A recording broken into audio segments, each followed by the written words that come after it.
દર્શક મિત્રો, સમાચારની વાત કરવામાં આવે તો બાંગ્લાદેશમાં હિન્દુઓ પર થઈ રહેલા અત્યાચારોના વિરોધમાં ઝાલોદ પ્રાંત અધિકારીને હિન્દુ હિત રક્ષક સમિતિના બેનર હેઠળ આવેદનપત્ર અપાયું। બાંગ્લાદેશમાં હિન્દુઓ પર થઈ રહેલા અત્યાચારોના વિરોધમાં ઝાલોદ પ્રાંત અધિકારીને હિન્દુ હિત રક્ષક સમિતિના બેનર હેઠળ આવેદનપત્ર અપાયું। બાંગ્લાદેશના હિન્દુઓ પર અત્યાચારો થઈ રહ્યા છે તે બંધ કરવા હિન્દુ હિત રક્ષક સમિતિ ઝાલોદ દ્વારા જનાક્રોશ રેલી કાઢવામાં આવી હતી। આ રેલીમાં ઝાલોદ નગરજનો, હિન્દુ સંગઠનો, હિન્દુ વેપારી વર્ગ અને હિન્દુઓ જોડાયા હતા। બાંગ્લાદેશના હિન્દુઓ પર અત્યાચારને લઈને ઝાલોદ નગર હિન્દુ રક્ષક સમિતિ, રાષ્ટ્રીય સ્વયંસેવક સંઘ, વિશ્વ હિન્દુ પરિષદ, બજરંગ દળ, જનજાતિ આશ્રમ, દુર્ગા વાહિની, સનાતન ધર્મ સમિતિ, હિન્દુ સમાજના ધર્માચાર્યો અને હિન્દુ સમાજના અગ્રણીઓ દ્વારા નગર રેલીનું આયોજન કરવામાં આવ્યું હતું।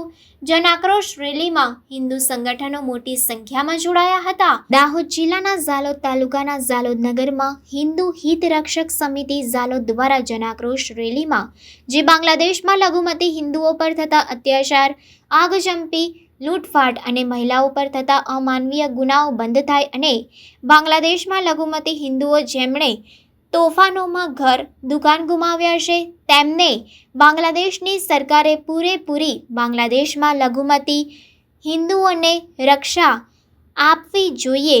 હિન્દુ હિત રક્ષક સમિતિ ઝાલોદ દ્વારા જન આક્રોશ રેલીમાં સાઇનબોર્ડ સાથે ઝાલોદ નગરના વિવિધ વિસ્તારોમાં આ રેલી કાઢવામાં આવી હતી। ત્યારબાદ ઝાલોદ મામલતદારને હિન્દુ હિત રક્ષક સમિતિ ઝાલોદ દ્વારા જન આક્રોશ રેલી કાઢી આવેદનપત્ર આપવામાં આવ્યું હતું।